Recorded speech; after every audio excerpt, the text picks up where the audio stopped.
ඔයා උගේ රූම් එකටත් ගියාද? සඳ කියන්න අයියා ඩ්‍රෑ අපිට පොඩි පාටියක් දුන්නා. රූම් එකේ. එයා ගානේ වයින්ුත් දුන්නා. ඔයා බිව්වද? හැමෝම බිව්වා. මත් බිව්වා. ඔයා මාර වැඩනේ සුදු කරන්නේ. වෙරි වුණාද? ටිකක් වෙරි වුණා.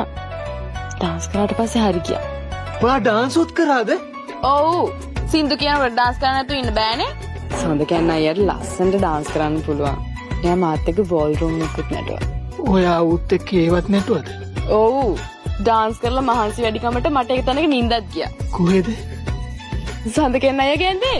අදකැන් හොරෙන් මුව තවරලා මල් මල් කවුමකින් ගත සරසලා ඉන්දි කඩ උඩින් තරුණෙත් වාසා මතකයි තවත් අපි නැහු